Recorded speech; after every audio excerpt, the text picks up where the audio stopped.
Dusangire amatazirano kandi tunasangire n'ijambo ry'Imana. Umutwe w'amajambo uno munsi uravuga ngo ukwizera kudushoboza gutakaza. Bwana asifiwe sana. Kwizera kudushoboza gutakaza. Haleluya. Imana ishimwe cyane.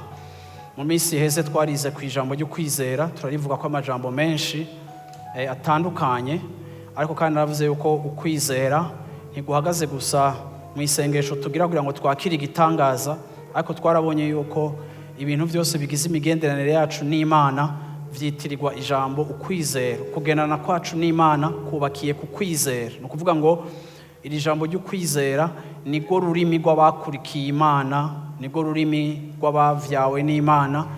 Rero nico gituma ubuzima bwacu tubwita ubuzima bwo kugendana na Kristo, canke mu rundi ruhande tukagwita urugendo rwo kugendera mu kwizera.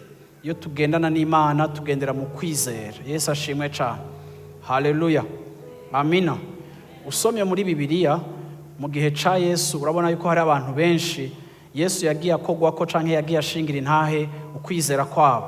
Nko muri Bibiliya turabona umugore yarafise ikibazo c'ubutinyanka, yavirirana amaraso igihe kirekire, ariko Bibiliya iravuga muri Matthieu igice c'9 ku murongo wa 20, ntimuhasome muhandike gusa.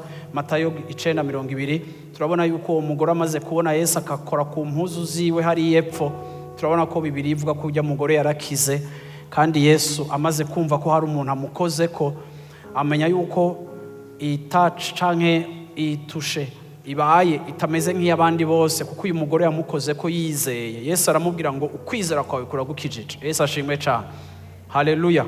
Aravuga ati mukobwa wanje kwizera kwawe kuragize gute? Kuragukijije. Yesu ashimwe cyane. No kuvuga ko gukira k'uyu mugore Yesu yakwitiriye ukwizera.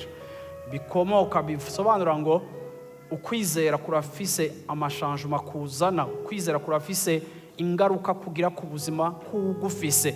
Kwizera si ikintu kiraho kiri abstrait canke kiri théorique, ariko kwizera kurafise ibikorwa biri pratique. Uretse ko uyu mugore igikorwa ciwe cyo kurondera gukora kuri Yesu bigoye, cari igikorwa cyuko yizeye ko amukoze kakira, ariko kandi amaze no gukora kuri Yesu kwa kwizera kwaramuvyariye gukira. Turabona kandi yuko no muri Bibiliya Yesu yakijije impumyi muri iyo chapitre nyene ya Matthieu igice c'9 guhera kuri 27. Turabona yuko Yesu yakijije abantu b'impumyi batabona. Haleluya. Yesu yarababajije ngo mbega murizera ko ico kintu, murizera ko mwokira? Baramwishura ati ego mwami. Akora ku maso yabo arababwira ngo bibabere nk'uko mwizera. Ubu buryo Yesu yabakoze ko bagakira, ntiyabakoze ko gusa afatiye ku mpuhwe abafitiye zo gushaka ko bakira, ariko yarabavugiye ngo bibabere nk'uko mwizera. Mu yandi majambo Yesu yarahamagawe no kwizera kw'aba bantu kugira ico akora. Uko kwizera kuri mu buzima bwawe kuratuma Imana ihaguruka, kuratuma Imana igira ico ikora. Bwana asifiwe sana. Nico gituma atabakijije gutyo gusa, ariko yavuze ngo ukwizera kwanyu. Haleluya. Ukwizera kwanyu bibabere nk'uko mwizera. Haleluya. Imana ishimwe cyane. Muribukana wa muntu yarari paralize, abagenzi be bamuzanye bakamucisha hejuru mu mabati. Ni inkuru iri mu gice c'9 ku murongo wa 2 n'8 muri Matthieu nyene. Yesu aravuga abonye bajya abantu bamuzanye, abwira ujya yari kuri kijya gitanda, aramubwira ati ureme mwananje, ibyaha byawe birakubabariye. Haleluya. Yesu kugira ngo akize uyu muntu yafatiye ku kwizera ko bamuzanye, kuko yaravye ingene byabananiye kwinjira bagakora ibishoboka byose kugira ngo bace mu mabati bamumuzanira. Yesu aravye kwizera ko bamuzanye bituma agira ico akora. No kuvuga ngo Bibiliya irimo bene ibi bitangaza. Haleluya. By'abantu Yesu yagiye agirira neza bifatiye ku kwizera. Yesu ashimwe cyane. Haleluya. Hari umukobwa wo kwa Yayiro na wene Amina yarasinzikaye. Yesu aravuga ati ntimutinye mwizere. Haleluya. Kandi kubwo kwizera tubona yuko Yesu yazuye uyu mwana. Mariko 5:36. Haleluya. Uyu mwana yazutse kuko bizeye ko Yesu ashobora kugira ico akoze. Nawe yarabagira ati mureme mwizere. Kubera iki Yesu yansista ku kwizera? Kubera iki ijambo ry'Imana ryansista ku kwizera? Nuko kwizera ni sinzi ko noyita ikintu cyangwa sinzi ko noyita element, sinzi ico noyita, ariko ukwizera ni impamvu zituma impinduka zitoshobora no kuba mu buryo buri naturel, zishobora kuba mu buzima bw'abantu kuko bizera. Haleluya, amina. Hariho ibyo dushikako, hari ibyo dushobora kuobtena, hari ibyo dushobora kudekrosha, hari ibyo dushobora kwakira, hari ibyo dushobora kubera ababeneficiaire, hari ibyo dushobora gushikwako navyo kubera twizera. Haleluya, amen. Imana ishimwe cyane.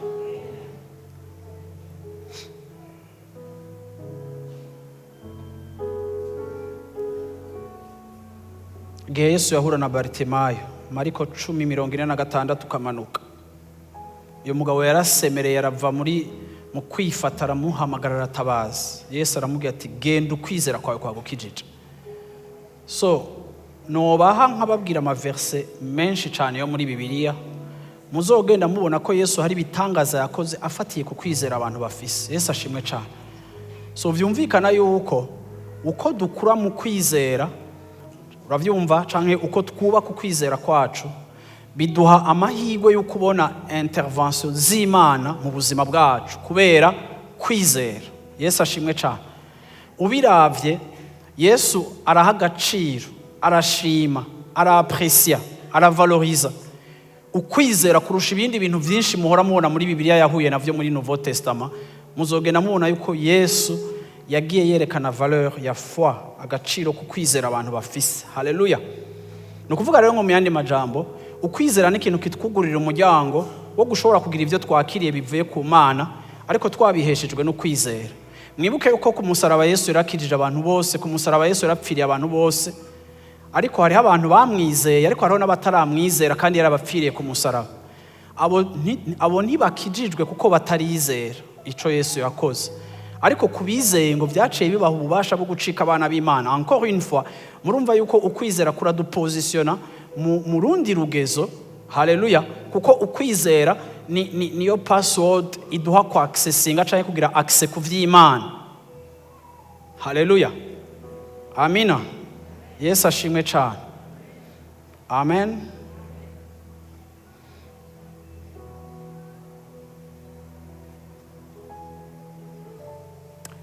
Usomye igitabo c'Abaheburayo rero, nico gitabo nshaka kusoma. Ndashaka kugira nuance, cyangwa ndashaka kwerekana igihushanye gito n'ivyo mpejeje kuvuga. Aba bantu bose bo muri Nouveau Testament bagendana na Yesu, tubona mu gihe ca Yesu, Bibiliya igenda itwereka, ntitwereka ubuzima bwabo cane, ntitwereka imibereho yabo cane, ariko Bibiliya itwereka ikintu kimwe bakoze, barakira igitangaza. La plupart y'aba bantu ukwizera kwabo kugaragarira mu buryo bashoboye kwakira igitangaza, abapfuye bakazuka, abandi bagakira ingwara. Ariko ugiye muri Hébreux chapitre 11, Hébreux chapitre 11, mu bitabo biri muri Hébreux, Hébreux ifise chapitre 13. Muri chapitre 13, chapitre ishira importance niniya ku kwizera ni chapitre 11. Aki chapitre 11 nayone ishira ahaniniya agaciro ku kwizera, ni nayo chapitre ya mbere ndende yo mu gitabo c'Abaheburayo. Kandi n'uwayanditse iyo mugiye kuraba muri fin arangiza avuga ngo liste ni niniya, igitigiri c'abantu bagendaye n'Imana bizera ni kininiya cane, no bavuga sinobaheza. Abanyuma agacarangiza abavuga abacako, ariko atatweretse ingene bizeye, atatubwiye ibikarakteriza ukwizera kwabo. Ariko nka mwega basomye ba Bibiliya, abo bantu bose agenda aravuga, mugiye kuraba murashobora kuhotruva mu histoire yabo icagaragaje ukwizera k'ubuzima bwabo. Ariko hariho bamwe aza kuvuga ukwizera kwabo. Rero iyi chapitre ko ari ndende ntayo tuza gusoma yose, ariko nanje kugira ngo bigire bigufi ndaza gutora amaparti amwe yo muri Hébreux chapitre 11. Ariko kimwe mu bintu bitandukanye n'inkuru zose mpejeje kubasomera z'ibitangaza Yesu yakoze, aho bitandukaniye nuko muri iki gitabo c'Abaheburayo canke igitabo ca Hébreux, uyu mwanditsi yavuze ku bantu, kandi ubiravye mu bantu yadondaguye benshi n'abantu bo muri Ancien Testament, ntiyavuze abantu benshi bo mu Isezerano Rishasha. arabasita muri liste atadetaya, ariko muri detaye yashize importance atwigishiriza ku buzima bw'abagize gute bw'abakera. Ico nshaka kuvuga uno munsi ahaniniya muri kino gitondo kiravuga ngo uretse ko kwizera dukorera ibitangaza kukaduha kwinjira mu bitangaza byacu, ukwizera amaze iminsi ndiko ndavuga ko muri iyi minsi ya 21 jours twahagaze ko ni ukwizera kandi kunatwigisha yuko kubwo kwizera turafise ibyo dutakaza. Birasaba ukwizera kugira ngo twemere gutakaza. Example, nirukanka ko ntayitevyeko. Igihe umuhungu w'umusore yabaza Yesu ngo nokora iki kugira ngo ndagwe ubwami bw'Imana, Yesu yamubwiye ibintu atakaza. Yesu aramubarira ati dandaza ibyo ufise unkurikira. Ariko uyu musore bimunanira guheba ibyo afise, kuko nubwo yumva akunda Imana ntiyakunda Imana ku rugezo rwo guheba. Kimwe mu bintu bikubera ikimenyamenya ko wewe wizera n'urugezo ufise rwo kugira ico utakaje kubera iyo Mana.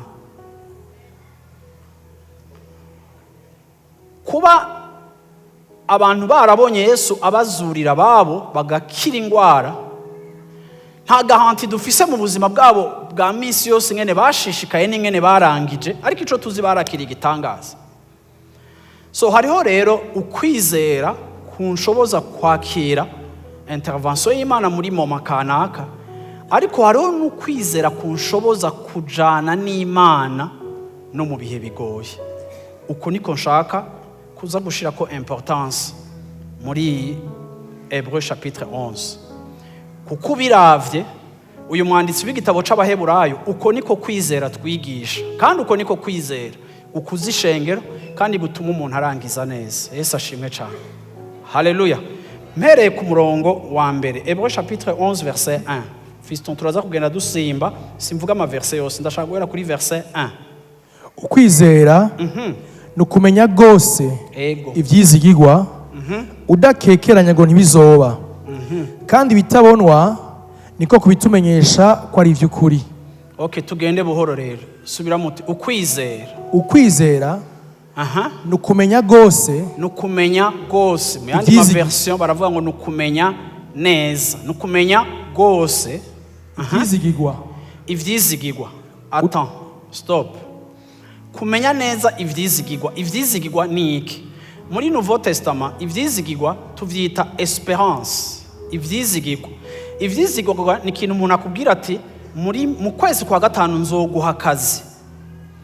Umuntu aguhaye iryo sezerano aguhaye espérance, aguhaye ivyizigirwa.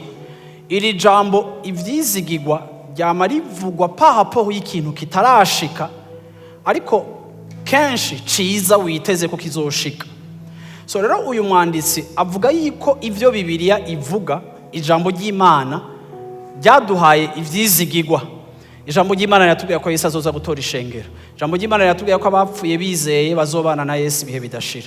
Ijambo ry'Imana riratwizigiza yuko Imana iri kumwe natwe, izokwama iri kumwe natwe gushika ibihe bidashira. Ijambo ry'Imana riratwizigiza, no kuvuga ngo ijambo ry'Imana ivyo ritwizeza canke amapromese yose biduha, aya mapromese yose yitwa espérance, yitwa ivyizigirwa. Rero ukwizera nukumenya neza ivyizigirwa, nukumenya neza yuko ivyo nijejwe n'Imana bizoba, nta gukekeranya kubamwo, no dende bukigwa, ariko nkamenya ngo bizoba. Byumvikana rero ukwizera ntikweexista hatariho ivyizigirwa. So imbere yuko habaho kwizera mu buzima bwanje ngomba kugira espérance. Mbega ni igiki Imana yanyijeje kugira ngo nibihe vyizigira Imana yampaye kugira ngo ndavyizere canke ndavyemere. So ivyizigira Imana impaye ndavyizera kuko nizera Imana. Nukuvuga ko rero Bibiliya iriko iravuga muri Nouveau Testament hariho différence entre foi et espérance. Mwavyumvise abantu b'Imana? Amina. Rero ukwizera nukumenya neza ntakekeranya ko nzoja mu ijuru. Ndi sûr ko nzoja mu ijuru. Ndabizi neza nzojayo ndi sûr ko ijuru ribaho. Wararibonye? Ntaryo ndabona. Waragiyeyo? Sindajayo. Abiwanyu baragiye? Nta numwe. Hari uza ariyo? Ntawe ndabona. Ariko uzojayo? Nzojayo. Rirabaho? Rirabaho. Wararibonye? Ntaryo nabonye. Kuko ukwizera ni ferme assurance des choses qu'on espère. Haleluya. Yesu ashimwe cyane. Nuvuga ngo ni ibintu nemera, apana ko nshobora nshobora kuba narabikoze ko, ariko ndabifitiye conviction, nkuko mfitiye conviction ibifatika biboneka. Amen. Yesu ashimwe cyane. Aha. Subira mu fist. Ukwizera rero. Ukwizera nukumenya neza. Nukumenya gose ivyizigirwa. Ivyizigirwa. Udakekeranya ngo ntibizoba. Udakekeranya ngo ntibizoba. Ntibizoba. Aha. Kandi ibitabonwa virgule ibitabonwa niko kubitumenyesha. Le fait yuko bitabonwa niko kutumenyesha ko ari iby'ukuri. Ko ari iby'ukuri. None biri scientifique. Ukwizera kuri mu bwenge bwo hanze ngaha. Ukwizera kuri mu science. None le fait yuko bitaboneka nivyo binyemeza ko ari ivyo, ariko ntibiboneka. Ariko nivyo. Igituma rero kenshi kwizera bigoye nuko nk'abantu turi physique canke abantu bari charnel canke abantu bari muri monde iri naturel ifatika y'ibiboneka y'ibifatika. Ukwizera kenshi kuratugora kuko ukwizera ntikuba demontre, ntikugaragarizwa mu bifatika, kugaragarizwa mu cemezo ufise gicafye mu mutima wawe yuko ivyo bintu nivyo. Ntabyo uzovamo, wobizira, wobitangira ikiguzi cose, kuko urazi yuko nkuko mbona ko hariho ibiti nkabona imisozi, niko n'amasezerano y'Imana ari ay'ukuri kandi azobaho. Rero ico bizonsaba cose kugira ngo ibintu ndabigumeko, ndashobora kubigumako, kuko c'est une démonstration des choses qu'on espère. Ariko iri jambo démonstration gituma rigoye nuko igihe bavuze ngo démontrer que muri mathématique, iyo démontre urazana ibintu bifatika biza kwemeza ico ugira uvuge. Ariko mu kwizera nta kintu na kimwe gifatika kiri materiel kiza kwemeza abantu ico wewe wemera, kiretse ko wewe mu mutima wawe wumva ko ivyo bintu nivyo bizoba, nzoja mu ijuru. Amen. Amen. Mwanyumvishije rwose? Aha. Tugende rero. Verset 4. Ukwizera niko kwatumye Abeli aha Imana ikimazi kiruta icya Kayini. Niko kwamuhesheje gushingirwa intahe ko ari umugororotsi, hamwe Imana yashingira intahe amashikanwa yiwe yuko ari meza, kandi niko kwatumye nanone akivuga naho yapfuye. Barizo mwicaranye rero uti Imana ivuze ko Abeli ishikara ryo ryakiriwe kubera iki? Nimba mwasomye. Yesu ashimwe cyane. Yesu ashimwe cyane. Haleluya. Yakwishuye canke yikawushije. Fiston subiye usome kuko bikawushije, ni bako barumviriza, bako barimvira ibyo baza gufungura midi. Subiramo rero usome verset 4 hama aca mwishura. Yesu ashimwe cyane. Ukwizera niko kwatumye Abeli aha Imana ikimazi kiruta icya Kayini. Niko kwamuhesheje gushingirwa intahe ko ari umugororotsi, hamwe Imana yashingira intahe amashikanwa yiwe yuko ari meza, kandi niko kwatumye nanone akivuga naho yapfuye. Ninde akivuga naho yapfuye? Abeli aracavuga naho yapfuye. Ariko Bibiliya itweretse ibintu bibiri. Aba bana babiri bavukana bavutse mu nda ya Adamu na Eva, kandi bari baratojwe n'Imana yuko Imana bayishikanira umwagazi ukiri muto wera, utagira agasembwa, utamugaye, utagwaye ijisho, kugira ngo bakigwe n'Imana, kuko amaraso y'uwo mwagazi igihe yabasesetse ugatangwa ku gicaniro, uwo mwagazi w'intama waba watanzwe wari igishushanyo ca Kristo azopfira abantu icaha c'abari mu isi kikabavako. Kuko aba bana rero bava kwa Adamu na Eva kandi abavyeyi babo bakaba barakoze icaha, Imana yenstituye principe y'ikimazi kugira ngo gikure kw'icaha c'abantu. Aba bana rero bavuka mu caha c'inyanduruko c'abase. Haleluya. Imana ibategeka gutanga ikimazi. Kandi Imana muri lois no mu itegeko ryayo, Imana yashinze yuko ikintu gikura kw'icaha c'abantu ni igikoko amaraso yacu yasesetse. Ariko hageze kuza gushikanira Imana, grand frère Kayini we azanira Imana ibiharage, umuceri, ibiraya, atangira Imana ivyo uko avyumva, uko abishatse. Bibiliya rero ikavuga ngo icatumye Imana yakira ishikanwa rya Abeli ariko ikanka ishikanwa rya Kayini ni ikihe? Nuko Abeli en soi Imana ntiyahaye importance gusa protocole yubahirije, ariko nuko Imana yaravye umutima wa Abeli isanga Abeli yabikoreshejwe no kwizera. Imana imaze kubona ukwizera mu mutima wa Abeli, Imana icimwita umugororotsi kuko yizeye uko yapanze ibintu, uko yashizeho ibintu bikwiye kugenda.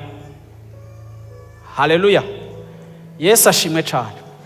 Ariko igihe Imana yaraba ishikanwa rya Kayini, muri uko kutumvira kwa Kayini, Imana yahokonesheje rebellion na manque ya soumission na désobéissance, ukutumvira, ubugarariji no kudaca bugufi muri protokole y'Imana, ariko rutonde rw'Imana. Bituma rero Imana itakira ishikanwa, kuko Imana itakira ikintu kitavuye mu kwizera. Ikintu nkora, ikintu cyose ukora mu vy'Imana, haba duhimbaza Imana, haba dushikanira Imana, hama dukorera Imana, haba twitaba imihamagaro, ibi byose dukora, iyo abantu bariko baraturaba barashobora kubona ko twakoze vyinshi, twazanye vyinshi, Kayini yazanye vyinshi, Kayini yakoze vyinshi, abantu bakapresiya ubwinshi bw'ico Kayini yakoze agikorera Imana. Ariko iyo Imana iriko iraraba ivyo turiko turakora, ntibirabira kuri quantité y'ivyo twakoze, ariko iyo Imana iriko iraturaba, iraraba ngo mbega iki kintu ariko arakora agikoreshejwe no kwizera. Iyo mu bikorwa vyacu Imana itabonye ukwizera, naho vyoba ari vyiza biri apprécié n'abantu, Imana ntibiduhembera, kuko ikintu Imana kiyikora ko kikayinyiganyiza, kikayitera kugira ico ikora, ni ikintu cose, ni sacrifice yose ivuye muri foi.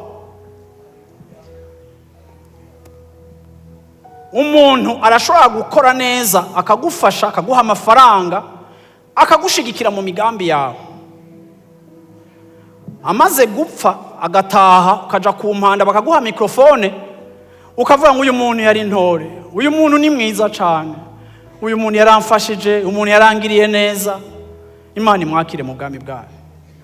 Ndavuga nti vraiment c'est être prétentieux iyo muvuze ngo umuntu Imana imwakire mu bwami bwayo, kuko Bibiliya itwereka ko kubijaye no kuja mu ijuru, abazoza mu ijuru cyangwa abazoja mu muriro, twebwe ntavyo tuzi, Imana yonyene niyibizi, kuko niwe juge. Kandi si kubera umuntu yakugiriye neza uvuga ngo Imana imwakire, nkuko umenga wowe niwe wibwira kumwakira. Ngana kubwira ko ataburenganzira atanuruhusha wowe ufise bwo gupropose Imana abo yakira n'abitakira, kuko Imana kugira ngo yakire umuntu mu ijuru, kritere zayo n'ivyirabirako birarengeye ivyo wowe uzi n'ico urya muntu yakumariye. Nico gituma Bibiliya iratwereka mu buryo buri clair yuko ibikorwa byose tuzokora hari ibizoturigwa kandi byari vyiza, kuko ibikorwa vyashimwe n'abantu c'est pas nécessairement ko bishimwa n'Imana, kuko Imana igikorwa ishima ni igikorwa gihumetswe no kwizera. Nico gituma Bibiliya ivuga ko ata muntu n'umwe azokwinjira mu ijuru kubera ibikorwa vyiza yakoze, abantu bose bazokwinjira mu ijuru kubera ukwizera. Haleluya. Yesu ashimwe cyane. Yesu ashimwe cyane. Haleluya. Kubera iki? Ndashobora kuguha umutahe, ndashobora kugufasha, ndashobora kuguha amamiliyoni, ariko nkabikora kugira uzomvuge neza. Wowe kuko utazi impamvu zanje z'igituma nabikoze uzomvuga neza, ariko Imana yoyo yagiye kuraba impamvu za effort za support yanje ikazibonamwo inyungu zanje personnel mu kungene mvugwa mu gisagara bitandukanye n'impamvu z'Imana yampumekeye gukora igikorwa ciza. Mwe muzonshima ariko yo yizongaya kukibona yuko mu gikorwa ciza nakoze hinyegejemo impamvu mbi ifatiye ku cubahiro n'izina ryanje, ndiko nubaka izina ryanje. Nico gituma ikintu conyene muri principe spirituel kiduhemba c'est la foi. Je nakuze nibaza kubera ko Imana yansi ishikanwa rya Kayini, numva umenga ibintu biri injuste kuko ata muntu yigeze abinsigurira. Ngo umuriro wiwe ngo wa Abeli waraduze, ngo wa Kayini uraduga ucuravunika umugongo, ucugira kurbe, ucuraga gute. Numva umenga vraiment none ko ibintu umenga biri injuste. Ariko Imana nifatira kuri equivalence, Yesu ashimwe, yico twakoze, ifatira kuri motivation y'igituma twagikoze. Mbega iki gikorwa kirimo kunkunda no kunyumvira? Bwana sifuwe sana. Yesu ashimwe cyane. Haleluya. Amen. Nukuvuga ngo Abeli ico yakoze kidupruva ukumvira, kitwemeza ko yumvira kuko yagikoze nk'uko Imana ishaka. Haleluya. Umanutse kuri verset 6 ku murongo wa 6 hakavuga ngo kandi utizera ntibishoboka ko ahimbara Imana, kuko uwegera Imana akwiye kwizera yuko iriho, akwiye kwizera ko iriho igaha impera abayirondera. Yesu ashimwe cyane. Mwabyumvise kandi naho wogemurira, naho wogaburira aboro bose bo mw'isi, naho wokora ibikorwa byose byo mw'isi byiza abantu bashima tukanakubwira merci, Imana yoyo izoguhemba. Haleluya. Il est le rémunérateur. Imana ntihemba ibyo wakoze, Imana ihemba inkomoko y'igikorwa cawe cavuye mu kwizera. Nukuvuga rero ngo atakwizera ufise ntibishoboka kw'Imana wewe ushobora kugira gute kuyihimbara, kuko kugira ngo ureponde kuri kritere ya himbazage y'Imana, haleluya, ibanza kuraba ngo mbega ujya muntu ko ari karasirimba. Jenzo kwiga gusirimba kweri ntabyonze, urabyumva? Kujya muntu ari karasirimba, kujya muntu ari karagira ama geste menshi, abantu banga ujya muntu aratazira ngo yereka aratazira ndakogwako, uwo ni wewe. Ariko Imana kugira ngo ikogweko iraraba ngo mbega ujya muntu ntari muri théâtre, mbega ujya muntu bijya bintu ari karagira biriko biva mu kunge na mbona yabuze ngena vye exprime, ariko ni expression uravyumva indescriptible y'ingena merewe, y'ingena ambona. Iyo igikogwa abantu bashobora kuaprecia, Imana itagisanze mu kwizera, haleluya, le rémunérateur ntazokiguhembera. Ibi bidufasha gutahura yuko twebwe tutari abanyedini, kandi twebwe ntiturokrita abanyedini. Twebwe ntitubwira abantu ngo nimutanga amashikanwa, Imana izogera gute, ngo izobahezagira, ngo izogera gute, ngo nimutanga ibi nibi, ngo nimuze, ngo ntitubaremera imigenzo y'ivy'Imana, ariko tubarerera mu kwizera. Kuko iyo urerewe mu migenzo, impamvu z'iyo migenzo zirashobora kuhava. Ejo uzoba rurangiranwa, abantu bose bafashe igisagara cyose kikuvuge neza, usigare wumva abantu bose bakuze neza, ucutekana, ucuhagarika kubafasha. Kubera iki? Kuko ico washaka gushika kigihe wakora neza, washaka uruvugo, washaka kuvugwa neza, ariko maze gushika kuri ya ntumbero ntavyo gikora, kuko impamvu yagutera kubikora waramaze kuyishikako. Rero ibikorwa byawe vyiza bica bikama, kuko ntugifise motivation, kuko warashitse kuri resultat attendu. Ariko kandi iyo ubikora kugira ngo ushimishe Imana, kandi ubikoreshwa n'ingene Imana uyibona, ntibizohagarara, uzobikora. Hariho n'abatazokuvuga neza, hariho n'abatazogukritika babafashije, ariko wozo kwa mubikora abantu bavuga ngo mbega wowe wagiriye neza abantu kandi batakuvuga neza, niho bihagarika. Oya, ntabyo nakoze nkorerabo, ariko igihe nabikora nareponda kuri apere y'Imana imbwiye ngo ndabagirire neza. Rero ukwizera Imana kwanteye gukora nizeye. Le rémunérateur, mu Kirundi le rémunérateur bamwise gute? igaha impera. Utanga impera, uzi kumpa impera, kuko ntariko ndaronderera impera mu bantu, ariko jewe ndiko ndondera impera y'ubu bugingo n'ibihe bidashira muri Kristo Yesu. Umuntu yizera ntahagarika gukora ico yahora akora. Iyo muriko murabona umuntu yavuye mu kintu ciza ariko arakora, ntimukamukondane, kuko kumbure motivation yiwe iri faible par rapport ya challenge canke ya défi ya kijya gikorwa. Nta muntu yobandanya gukora igikorwa kigoye, uravyumva, harimo no guhemukirwa, harimo no kudendebukirwa, harimo n'izindi ngorane zishika, ngo akibandanye vy'ukuri atari ikintu Imana yakoze mu buzima bwiwe. Amen. Yesu ashimwe cyane. Haleluya. Abaheburayo igice ca 10 ku murongo wa 38. Ni bande bariko baranyumva muri kino gitondo? Haleluya. Yesu ashimwe cyane. Murambwira n'abantu mu bikorwa vy'Imana, hari igihe umuntu adendebukirwa mukabona ntakikarakorera Imana, ugatanga kumukipabiliza. Ngwe, oya, ntukamukipabilize, kuko rimwe na rimwe ntuzi n'igituma bihevye. Burya hariho abantu duhora twita ko baguye, ariko akaba ariho banagikizwa, kuko kumbura ivyo bakora byose bazikoreshwa na wrong motivations, babikoreshwa n'impamvu zitarizo. Abihagaritse tukamucira urubanza, pourtant ntihagikizwa, kuko ubunya niyahaguruka kubikora azoba bikoreshejwe n'impamvu ye, apana ya indi ya mbere. Yesu ashimwe cyane. Yesu ashimwe cyane. Nico gituma mpimbaza Imana, kuko Imana ifise amaso yo kubona impamvu, twe dufise amaso yo kubona ibikorwa, ariko yo ibona impamvu. Ndagusenga ngo Imana yegura amaso yawe wige no kubona impamvu. Yesu ashimwe cyane. Inyuma y'igikorwa cyose. Nsomera 10 rero 38. Ariko umugororotsi wanje azobeshwaho no kwizera. Ariko umugororotsi wanje azobeshwaho no kwizera. No kwizera. Naho niyo njorora ntazohimbara umutima wanje. Umugororotsi wanje azobeshwaho no kwizera.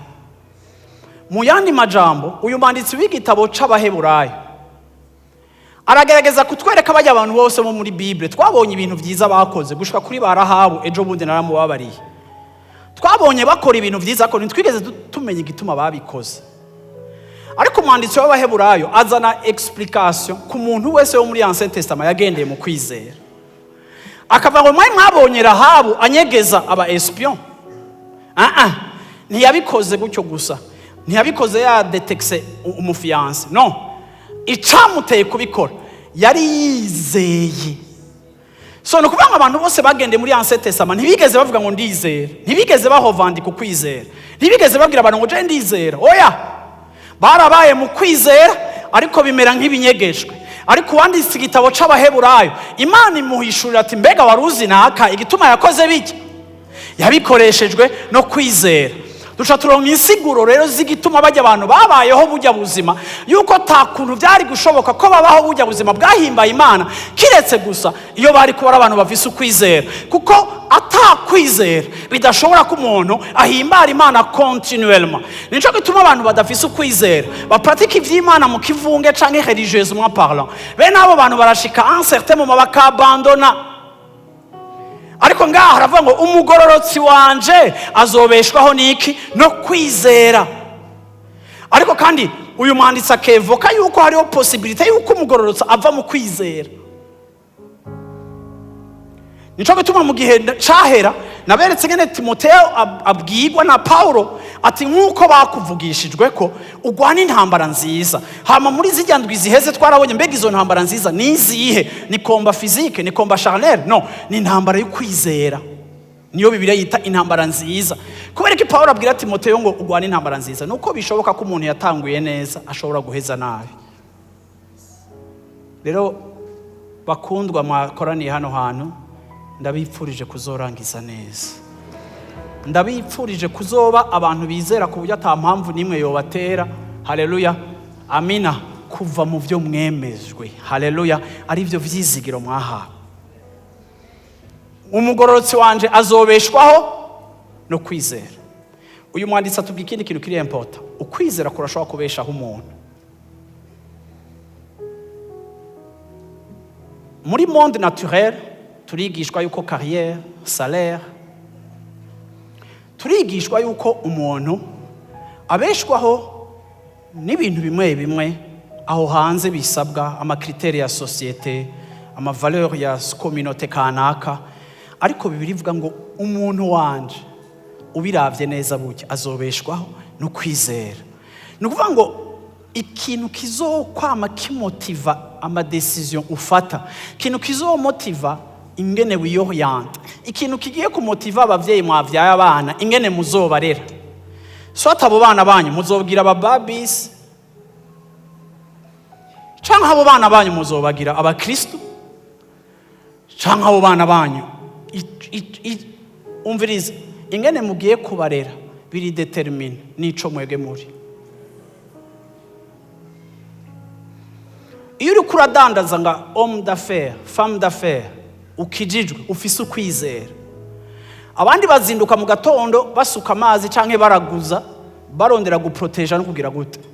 Ariko wowe wizera, urafise ingene udandaza, urafise n'ingene ubelieving umugisha, urafise n'ingene uravyumva udatrika umunzani, urafise n'ingene udaspekura ku bantu, kuko wowe urazi yuko inyungu y'uyu munsi kubera wadugije ibiciro si guteza imbere, ariko wowe iterambere ryawe riri mu maboko y'Imana. Abandi bose bashobora kuduza, wowe ntuduze. Yesu ashimwe cyane. Apana kubera uri bono, ariko kubera wowe kwizera kwawe kurakubwira yuko speculation si yo mugisha wawe, wowe uri umunyamugisha ibiciro utabidugije.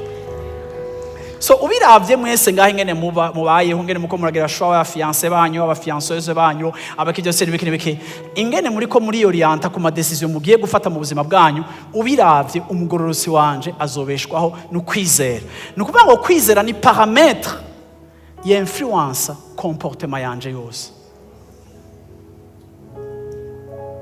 Ntushobora kuza ngaha ngo unyemeze ngo je ndizera, ngo pasa je ndizera. Oya, kwizera ntibabitwemeza. Uyu mwanditsi w'Abaheburayo yanditse igitabo atabonye Abraham, yanditse igitabo atabonye Mose, yanditse igitabo atabonye Abeli na Kayini, ariko muhemu yera wenyine yaje aramuhishura ati bajya abantu banje bose babayeho burya buzima kwari kubera kwizera. Rero ukwizera si wowe ukuvuga, ariko ukwizera kwawe n'ibikorwa byawe biragutemwanya. Nico gituma la foi sans les œuvres elle est morte. Kwizera kutagira ibikorwa kuba kugeze gupfuye, kumeze nk'umushaho utagira ubugingo. Umushaho utagira ubugingo, haje umushaho n'ubugingo ntibisa. Okay, umubiri utagira umushaho, mwari muvyemeye? Yesu ashimwe cyane. Haleluya. Amen. Fiston verset 39 rero. Verset? Aho nyene 10:39. Ariko tweho, uyu n'umwanditsi avuga. Vuga utariko tweho.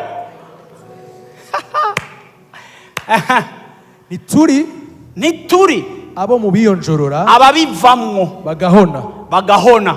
Ariko turabo mu bizera, ubugingo bwabo bugakizwa. Haleluya. Subira mu tariko tweho.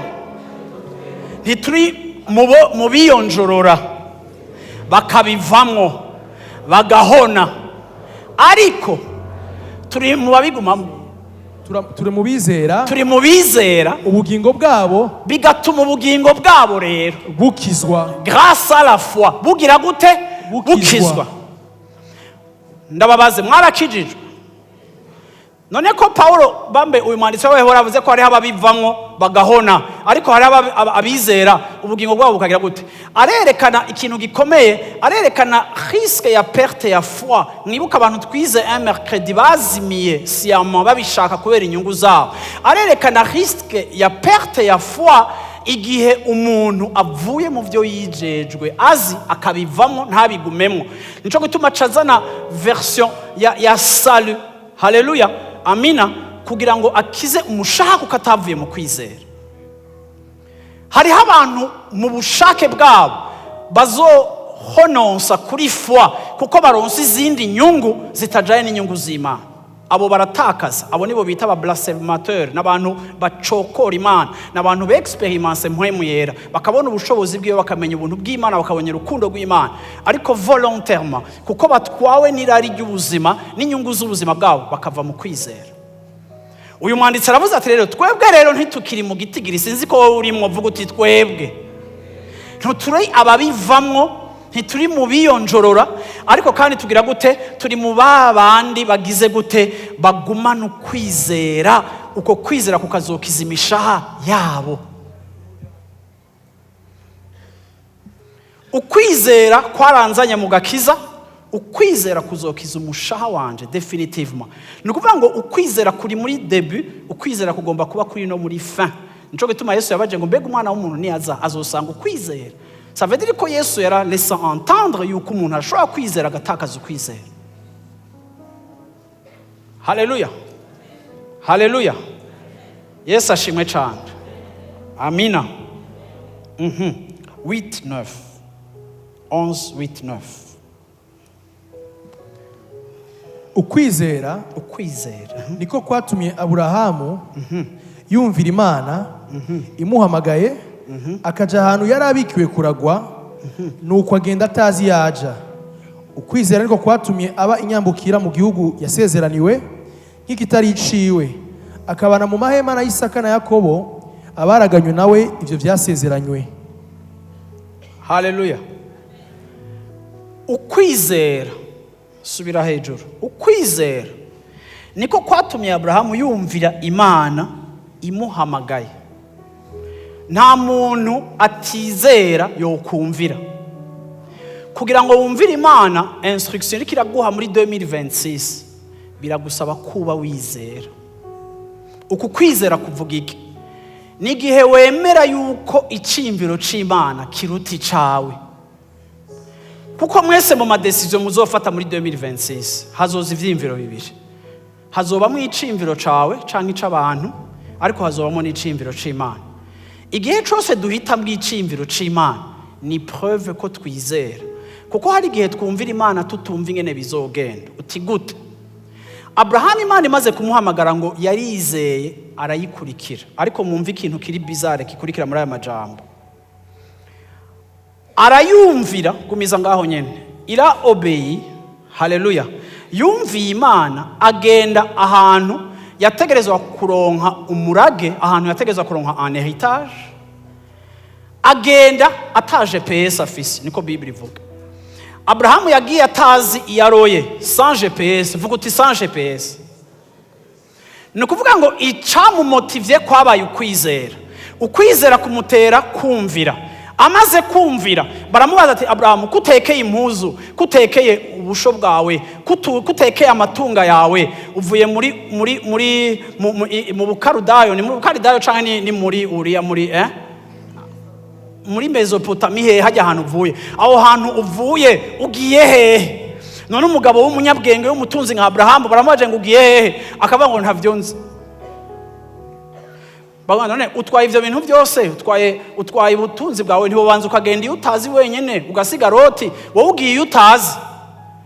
Ariko akavuga ngo sinzi iyo ndoye, ariko Imana yampamagaye. None iyo Mana urayizi? Ntayo narinzi nayimenye. None aho igutwaye urahazi? Ntaho nzi. Igutwaye hehe? Impaye héritage.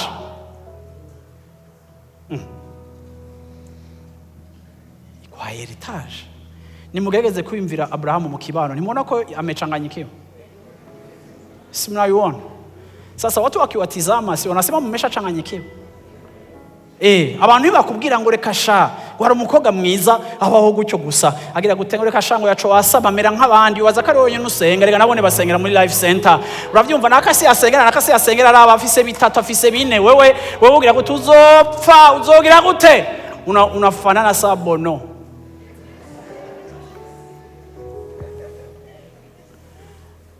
Agenda tazi iyaroye.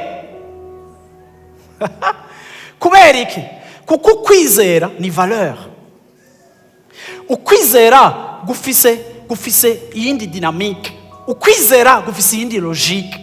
ukwizera ukopojeje n'ivyumvikana kwa makubone kumenga ntikumvikana, ariko aho ukwizera gukomereye nuko ni ferme conviction, ni kintu wumva wemera utazigene wogisigura, kandi bakwicaje bavuga kuri bono utaha nawe wisura ya wumva ko wabaye ibono, ariko uri mwibara uri kurataha ibono iri kirataha ugasura kumva kantu kakuremesheje ngo nzobana nawe gushika ku iherezo, ndi kumwe nawe kugira gute, ukumva iyo pense iri fort kurusha opinion abantu bakugizeko, kana wowe ukira ukavuga ati Imana ko je nanje nabaye ibono, ukavuga ati ego mu vy'ubu buzima nsa n'ikijuju, ariko mu maso y'Imana ndi umunyabwenge.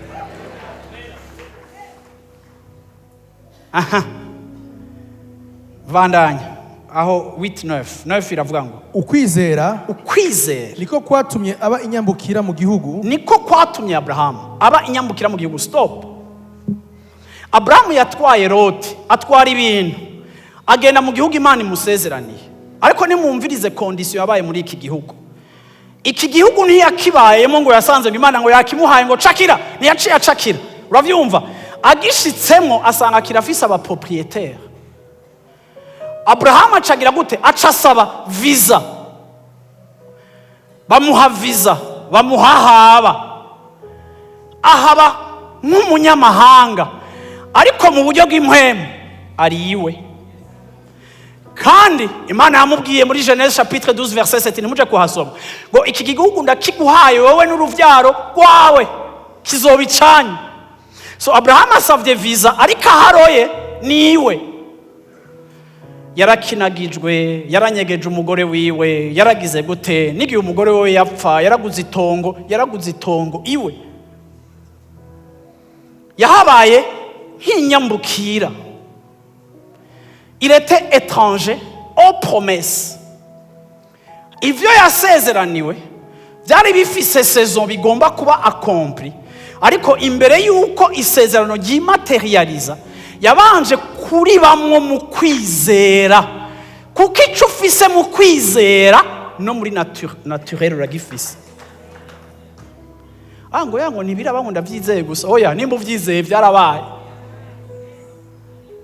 Vuga uti go deep, tugira twige gato kwizera. Aravuga rero ngo yabaye mu gihugu, aba mu mahema, ahabana na Isaka na Yakobo, abasangiye nabo murage. Bahabaye menga n'abarefugee, ariko Isaka uravyumva aba mu mahema, Yakobo yabaye mu mahema, ariko bakashindiriya. Mwanisikia abantu bapendo? Yesu ashimwe cyane. 13:15 abo bose bapfuye bacizeye. Stop. Vuga abo bose bapfuye bacizeye. Iki gitabo rero cyaransitaza cyane, Hébreux 11 cyaransitaza cyane. Kubera iki? Kuko ukungene rimwe na rimwe twigishwa kwizera, ukwizera ngo birabaye. Ego ivyo birabaho, twabisomye navyone, ariko reka nakubwira ko kwizera kw'aba bagabo rero kandi niko wenda kwipfuriza. Aba bose bapfuye bacizeye. Abrahamu yarapfuye, Isaka yarapfuye, Yakobo yagize gute? Yarapfuye. Kandi iki gihugu bashishikaye kukibamwo nk'aba étranger, kandi bapfuye araba étranger, ariko Imana yarakibahaye kandi barakibayemo, ariko nticigeze kibegukira definitivement. Ariko naho kitigeze kibegukira definitivement, bapfuye bizera ko Imana yakibahaye. Circonstances z'urupfu no gusaza ntizavuguruje ico bemera ku bijanye n'amasezerano y'Imana. Barizeye ku rugezo rwaho ibyo bari biteze atavyo babonye, ariko ntibigera bahononsa kuri iyo foi, kuko naho abari bategeka abo bantu bari bakomeye kandi bagwiriye, bagumanye kwizera kw'ico gihugu Imana yakibahaye. Ukwizera authentique ni kuba défié n'ama-circonstances n'ama-situation y'ubuzima. Iyo ukwizera ari kwa vrai, kuguma guhagaze ku byo kwemera naho umenga ntibifatika. So ukwizera ni kuba ni kushingirwa intahe kuko ico kwiteze cabaye materialize. Ukwizera kwitwa ko ari ukwizera cabaye kitabaye kuko babaye mu mahema biteze isezerano ariko bapfa bataribonye. Verset 14. abavuga batyo abo bavuga batyo baba berekana yuko barondera igihugu cabo bwite. 14, 15. Iyo baba barakumbuye ico bavuyemo, baba barabonye uburyo bwo subira amahe nyuma gira marche arrière. abavuga batyo abavuga uko baba berekana yuko baba berekana, ni kuvuga ni bande bavuga uko, ni babandi bagumye hahantu ari njyambukira. Baba berekana gute? Ni kuvuga ngo leur foi il est visible. Baba berekana, iyo turiko turaraba Abraham, Isaka na Yakobo, ubuzima bwabo burerekana iki, bwerekana yuko barondera igihugu cabo bwite. Iyo baba barakumbuye, iyo byari gushika bagakumbura ico bavuyemo, aho baje bava, baba barabonye uburyo, bararonse mente occasion bwo gusubirayo, yuko bosubirayo. J'explique. Abrahamu kuko isezerano ryo guposeda iki gihugu ryatevye, yararonse akaryo kenshi ko kubivamwo, akavuga ati Imana numvise siyo, agasubira iwabo, bagasubira kandi bakamwakira. Ni ukuvuga ngo yararonse umwanya uhagije wo kuduta, wo kuvyibaza ko, wo gukekeranya. Yari yaronse n'akanya gakwiye ko gushobora kubwira ngo Mana ndaguhaye ikiringo 2026 utabikoze ndavyikorera ukwanje, 2026 utanyishuye ndavyikorera ukwanje. Bararonse umwanya kuko 2026 yararenganye, 27 irarengana, 29 irarengana, 30 irarengana. Abraham arasaza, aragwara, arapfa. Abana babona ko papa apfuye atararonka igihugu, nabone barazigamira isezerano, baravuga ngo aha nahacu n'uruvyaro. Barakura. Nabone Isaka arasaza, aratanga holeva, aravuga ngo ibi bintu Imana yavuze, ibi yavuze ngo aha nahacu tuzohaba, tuzogera gute. Nawe narapfa. Bose bararonsa akaryo, après 3 générations barahawe akaryo ko kubivamo. Si umwanya wo kugwa babuze, ariko umwanya wo kugwa barawuronse. Bisobanura ngo yaba barabagwa bari kuba baguye, ariko ntibigeze bagwa ngo babivemo, kuko bagumye bari convaincu, bagumije amaso yabo ko yasezeranye idashobora kubesha kandi yizigigwa. Ariko noneho barifuza igihugu kirushirije ico Imana yabaha kuba ciza nico mwijuru. Nico gituma Imana itamara amazwa no kwitwa Imana yabo, kuko yabateguriye igisagara kiruta ikirishahaneri.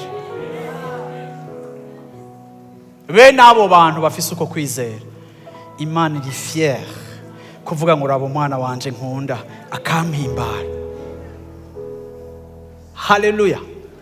Haleluya.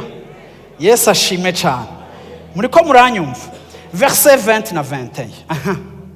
Ukwizera niko kwatumye. Stop.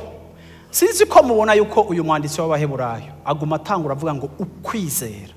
So amotiva ibikorwa par la foi. Yerekana yuko inkomoko y'ibi bikorwa byose byiza biriko biva mu kwizera. Mbega hari ibikorwa byo kwizera ubona mu buzima bwawe? Haleluya. Amina. Mumbabare ndababwire kino kintu. Washobora kwa mufata kubera ukutizera n'ikibazo ca rasyo. Abakozi bawe bakama bajya umenga bakajya nk'amabuye. Urafise stock yawe iri kwigufuri, urafise ninjye abakozi bajya, kandi muranapfa ibyo barengeje ko mukujya. Ariko umuntu yizera arashobora gufata neza umukozi, arashobora kumugaburira neza, kubera yizera yuko agafu kiwe katazopfa gaheze, ukubera umukozi yagize gute kanatsinda, naho uwo mwima ni wateka. Ngana kumenyese ko kuri iyi saha turiko bariko barafungura.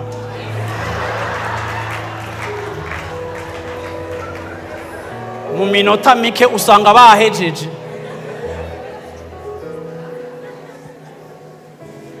none ntiwokwevita ko bacumura bagafungura neza officiellement ako baza kuja mu gikorane c'abakozi ca après-midi bakihana kubera bo babafashe nabi. Ukwizera niko kwatumye. Haleluya, haleluya. Je ntakubesha nshatse kumenya ko uri umuntu yizera canke ko uri umukristo. Sinkeneye kuraba abagenzi bawe muri série de prière, ngenda kwa Matthieu na Nakeredo kuravyumva na Bujeniya bajya abantu intahe bagushingira. Je no yemera, ariko izindi theatre zanga za Sunday mwambaye neza aba bantu rero si n'umuntu abashinga intahe, ni mpwemu w'Imana abashinga intahe. Ukwizera mitera ngo ntange example. Ukwizera niko kwatumye. Haleluya. Isaka ahezagira Yakobo na Esawu, abahesha imigisha y'ibizoba. Wagiye gupfa iby'Imana yavuze ntibiraba, ariko kuko yizera ko yavuze izobikora, ahesha umugisha Yakobo par rapport à la promesse, apana dans le vide, ariko n'umugisha wubakiye ku casezeranye, kuko yari convaincu yuko naho we batabibonye Yakobo azobibamo. Verset 21.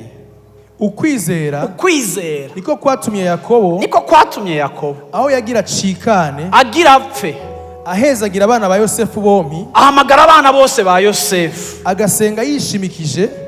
Yabasengeye mpora ndabwira ngo muhaguruke dusengera abantu bamwe mukicara. Wewe agiye kubahezagira Yakobo yarashaje, amagara mutwitse, afata inkoni yishimikiza aba bana, urundi ruhande inkoni, aba oblige guhaguruka kugira ngo abaheshe umugisha. Kandi abana ba Yakobo si bake, ni kombi, ni 12 plus n'abadada. Kuravyumva? Yesu ashimwe cyane. Bose muri vieillesse aratena kumenya ko force yiwe yanyuma. Yo Yesu we, ingomezi ziwe zanyuma nizo gutanga umugisha. Haleluya. Ahimbaza Imana yishimikije inkingi y'inkoni yiyo, ariko araheza kubikora. Aje kubikora arapfa, ariko apfa aba projets muri future promises z'Imana. Ukwizera niko kwatumye rero na Yosefu à son tour, aho yagira apfe, abonye agira apfe atarashika mu gihugu c'isezerano, avuga ibyo kuvayo kwa Bisirayeli, atangura kubabwira ko bazogenda, atangura kubabwira exode. Mose ataravuka atangura kuvuga exode. Akagera ivy'amagufa yiwe, aca bategeka kubijanye n'amagufa yiwe. Arababwira mu yandi majambo ngo ndazi yuko muzoja mu gihugu c'isezerano, ariko naho ntashoboye kujayo de mon vivant, please amagufa yanje ntaza asigare muri Egiputa, ariko amagufa yanje muze muyimure. Haleluya. Muyatware. Nico gituma kugeza uyu munsi, ejo baravye amakuru, Israeli yagiye gutera igitero muri Liban, igiye gutora ikiziga c'umusirikare yapfuye il y a 40 ans. Nico gituma n'igihe bareklama ba otage muri Hamas bavuga ati nimuza n'abakiriho n'abapfuye, bararindiriye gushika n'ibiziga byabo bitaye. Nico gituma muri principe yabo atakiziga cabo gisigara hanze. Iyi principe itangurira kuri Yosefu. Igihe Yosefu avuga ati naho mpfuye nagiye mu gihugu c'isezerano, amagufa yanje ntazoguma mu buja bwa Egiputa. Amagufa yanje a défaut yuko mon corps, ma conscience et ma pensée, mon état normal itahashitse, reka amagufa yanje muze muyahambe mu gihugu c'isezerano, kuko for sure sinzosigara, tuzojayo. Nawagira gute? Arapfa aragenda. Reka mvuge ngo ukwizera kuraruta circonstance na situation.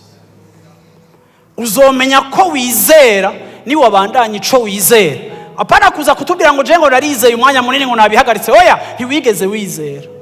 Kuko bene uko kwizera ndiko ndavugwa, si ukwizera kwa masezo, si n'ukwizera kwa atteindre twahaye Imana ngo nyarutsa. Uku kwizera ndiko ndavuga ni ukwizera umuntu abaho bigapfa bikazuka bikagenda, ariko n'ivyaba nkenegwa akarinda apfa. Haleluya. Acifise uvyizigiro, kuko la foi est une ferme assurance des choses qu'on espère. Alléluia. Le fait que bitaboneka, c'est la démonstration qu'elles existent. Vuga ukwizera. Haleluya, vuga ukwizera. Ndabasengera ngo Imana ikuze ukwizera kw'ishengero. Haleluya. Haleluya.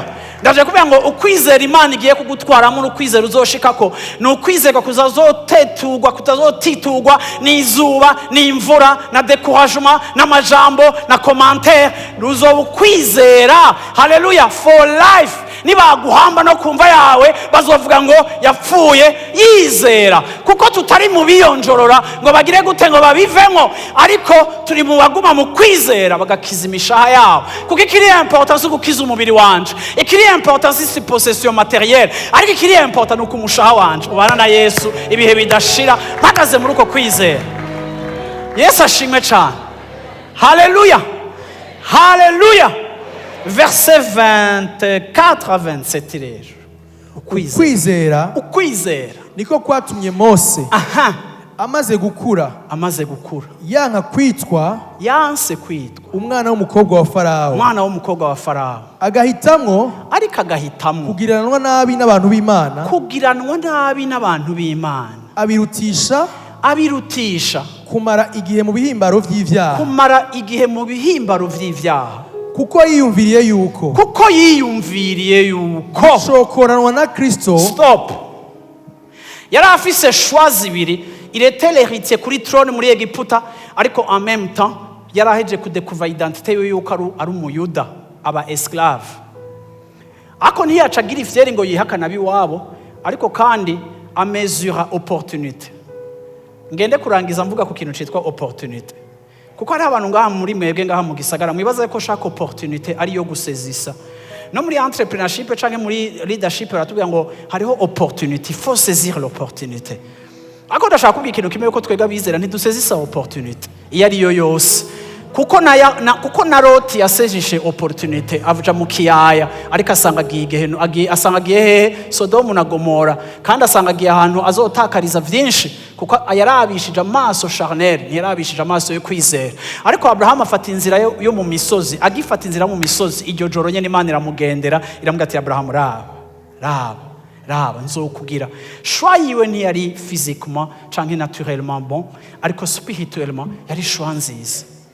So nukuvuga ko hari ama opportunité empoisonnée tudashobora gupfa kugendamo, kuko abantu b'Imana dufise ikindi kitugera. Kuko havuze ngo kuko yiyumviriye, akakaja muri ko rashaka gusema kuko yiyumviriye, nukuvuga ngo kuko yagize pense, ça veut dire ko rofete ko bazivuze zose zibiri zari zihari, ariko kuko yiyumviriye yuko kubabazanyo gucokoranwa, kuko yiyumviriye yuko gucokoranwa kubanuka kuri niveau social, agacokoranwa n'aba esclave na Kristo ari ubutunzi burengeye itunga ryo muri Egiputa, kuko yatumbera ingero azogererwa, kuko we yatumbera remuneration, agahemba azohabwa. Ukwizera ariko kwatumye ava muri Egiputa, ntiyatinya uburake bw'umwami. Ukwizera encore une fois, connaissant force ya Farao, ariko ukwizera kwaramwubahuye arasohoka, kuko ukwizera kuratwubahura gukora ikintu umuntu atizera atokora. Ukwizera kwaramurindishije avuga ati ndavuye kwa Farao, naho afise capacité yo kunkurikira, naho afise drone, naho afise satellite, naho atabona umwinyegeza, ariko je décide de partir par la foi. Kuko yashikamye nkahabona iyitaboneka. Yagize trust mu Mana nk'iyo umuntu abona ikintu gifatika naho iyo Mana itaboneka. Nukuvuga ngo niveau ya foi yiwe yari éleve kugeza naho yaruta ibiri naturel. Ndakwifuriza ngo niveau yawe yo kwizera ikure ku rugezo gukuruta ibiri naturel.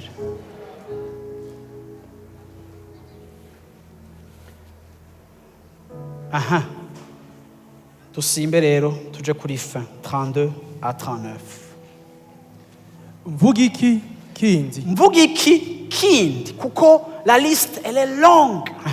Kuko igihe condengana ndondoye ibya Gideyoni n'ibya Baraki n'ibya Samusoni n'ibya Yefuta n'ibya Dawidi n'ibya Samweli n'ibyo bavugishwa n'Imana baheshejwe n'ukwizera gutsinda abami no gukora ibigororotse no kuronka ibyasezeranywe no kuziba iminwa y'intambwe no kuzimya ubukare bw'umuriro no gukira ubugi bw'inkota no guhindurwa mu ntege nke ngo zicike inkomezi no kuba agahebuza mu ntambara no kunesha ingabo z'abanyamahanga. Stop. Vuga uti ibyo n'ibikorwa byo kwizera. Semero uti ibyo n'ibikorwa byo kwizera.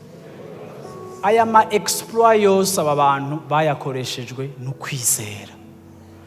None ga abantu b'Imana, ni ikihe kintu tutavuze mu bigeragezo mugwana navyo? Ingwara, ibibagwanya mu ntambara zanyu zose baheje kwerekana yuko abantu bari bafise ukwizera kwabahaye victoire kuri le même combat mwe muri ko muragwana nazo. None kubera iki zokunanira canke we zokunesha? Ugomba kuraba ngo mbega hari ukwizera kuri mu buzima bwanje. Yesu ashimwe cyane. 35. Abagore bagaruriwe abo babuze bazutse. Abagore basubijwe bari barapfuye babo.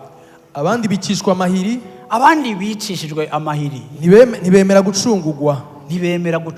Abo bagore Imana irakabahezagira kwera. Kugira ngo baze bahabwe ukuzuka. Kugira ngo nibanatabagwa baze bahabwe ukuzuka. Kurushirije kuba kwiza. Kwibihe bidashira apana kuzuka bagaruka muri ubu buzima. Reka tuguma ahantu gatoya. Aba bantu barabaye livre barakorerwa nabi. Aba bantu ntibemeye ko babatabara ko bavuga ati ni muhebe Imana yanyu mutabagwe, bakavuga ati homboka umwera mora.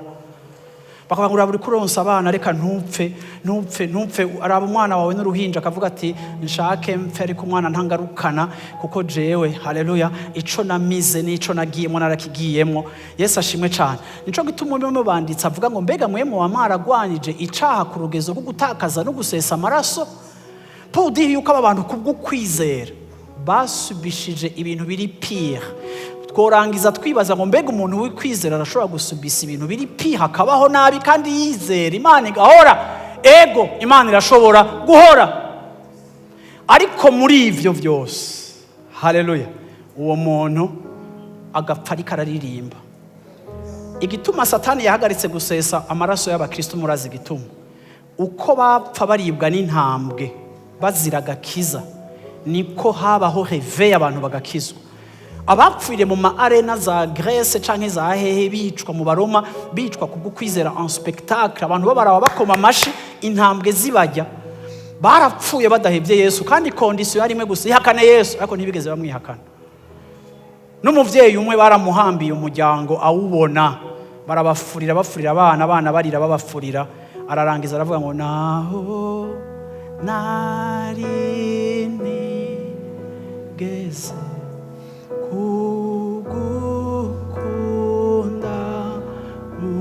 bandanya muririmba kubera ko izi ndirimbo zikiririmbwa inyuma y'amasiècle. Haleluya. Nk'uko amaraso ya Abel akivuga hariho na composition zikivuga kuko zifise onction zifise profondeur y'abantu batari bari superficiel muri foi, ariko ari abantu bari bafise profondeur ku buryo atakintu na kimwe cyashoboye kubatandukana n'urukundo bakunda Kristo malgré ko bariko baraca mu ma circonstances. Hama nawe ukatumenasa ngo je vraiment ntaronse umufiance vraiment ngo ndaja kumwironderera handi genda. Erega ukwizera kuraba teste. Uravyihakana urabibandanya. Uravyemera ntuvyemera. Mana ntibayiteroriza. We naho wogwa hari abanyavyaha ibihumbi bariko barihana mwisi yose bariko barayizako. Naho demisiona mu bikorwa vyayo hari abariko barahaguruka kuyikorera. Nimba atari ukwizera kuriko kuragukoresha ibyo ukora. Enda. Barababajwe. Ntibigeze bemera kugira gute gutabagwa kuko batashaka gucungurwa muri ubu buzima, ariko babatereka dupfe mu kwizera kugira ngo tuze turonke la meilleure résurrection igihe Yesu azoza gutora ishengero. Verset 36. Abandi bageragereshwa gushinyagurirwa no gukubitwa ibimoko. Barakubiswe, barabacokoye, mbere bashigwa no mu ngoyi no mu mabohero no gukubitwa no mu maprison barinjiye ku bwa Yesu. bicishijwe amabuye, bamwe babicisha amabuye, bakerewemwo kubiri, abandi barabakereye, vuga uti gukererwa defo mo kubiri, igipande 50% epfo 50% gute n'amasi, ils ont été sciés. Yesu ashimwe cyane, haleluya. Ils ont été torturés, bandanya fisto, barageragejwe, bicishijwe inkota, bayerera bambaye isato z'intama n'iz'impene, bayerera bambaye isato z'intama n'impene. Ibyo byose byari ibintu byo kubashira à l'épreuve no kubakengera. bari baburaniwe, bababazwa, bagirirwa nabi. Isi ntiyari babereye ko yari ibereye nuko babaho.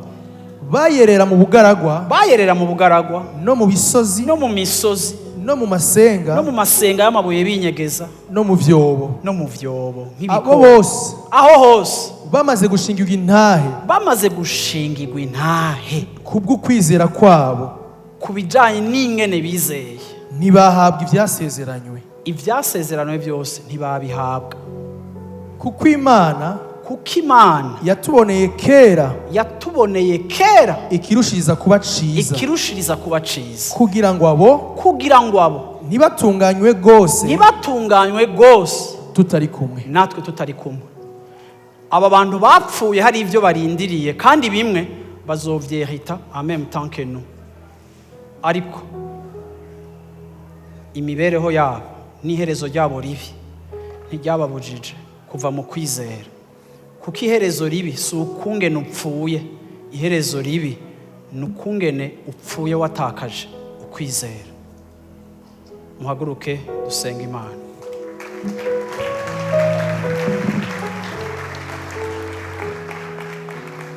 Haleluya, haleluya. Numva umenga rero nakonkriwe ikicigwa, ni bande bumva neza ivyo navuze iminsi yose. Yesu ashimwe cyane.